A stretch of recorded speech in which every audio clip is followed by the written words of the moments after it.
के सबसे प्रसिद्ध मंदिरों में से एक है आंध्र प्रदेश स्थित तिरुपति बालाजी मंदिर, जिसे श्री वेंकटेश्वर स्वामी मंदिर भी कहा जाता है। हर साल करोड़ों श्रद्धालु यहां दर्शन करने आते हैं, लेकिन इस मंदिर से जुड़ी कुछ ऐसी रहस्यमयी बातें हैं जिन्हें जानकर आप चौंक जाएंगे। सबसे हैरान कर देने वाली बात यह है कि बालाजी की प्रतिमा को पसीना आता है और इसके पीछे आज तक कोई ठोस वैज्ञानिक कारण नहीं मिला। क्या वाकई भगवान खुद सांस लेते हैं? आइए जानते हैं इस रहस्यमयी मंदिर की कहानी। बालाजी की प्रतिमा को आता है पसीना।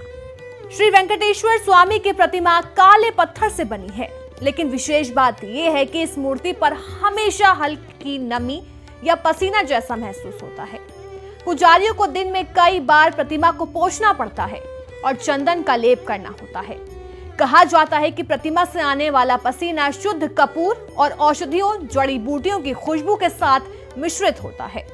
वैज्ञानिकों की माने तो ये पसीना होना पत्थर की प्रकृति और मंदिर के वातावरण की नमी की वजह से हो सकता है, लेकिन ये रहस्य आज भी पूरी तरह से सुलझा नहीं है। जानिए प्रतिमा के पीछे रहस्य। श्रद्धालुओं का मानना है कि श्री वेंकटेश्वर स्वामी प्रतिमा में वास्तव में भगवान विष्णु वास करते हैं। मान्यता है कि प्रतिमा में जीवंतता है, ये सांस भी लेती है। जब पुजारी मूर्ति को सजाते हैं तो उन्हें ऐसा अनुभव होता है कि मूर्ति में गर्मी और स्पंदन है। कई बार उन्होंने मूर्ति के पास से धड़कन जैसी ध्वनि भी सुनी है। बालाजी के बाल और चंदन के रहस्य। बालाजी की प्रतिमा पर जो बाल लगे हैं वो कभी उलझते नहीं हैं और ना ही उन पर कभी जुएं पाई गई। ये बाल बिल्कुल प्राकृतिक इंसानी बालों जैसे हैं। माना जाता है कि एक बार एक महिला ने भगवान को अपने बाल दान में दिए और प्रभु ने उन्हें सीधे अपने सर पर धारण कर लिया।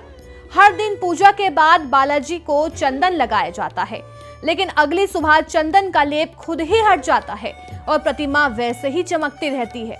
ये भी एक ऐसी बात है जिसे आज तक कोई समझ नहीं पाया। मंदिर की दीवारों से आती है सागर की गूंज। तिरुमाला पर्वत समुद्र से बहुत दूर स्थित है, फिर भी मंदिर के गर्भगृह के पास खड़े होने पर कानों में समुद्र की लहरों की आवाज आती है।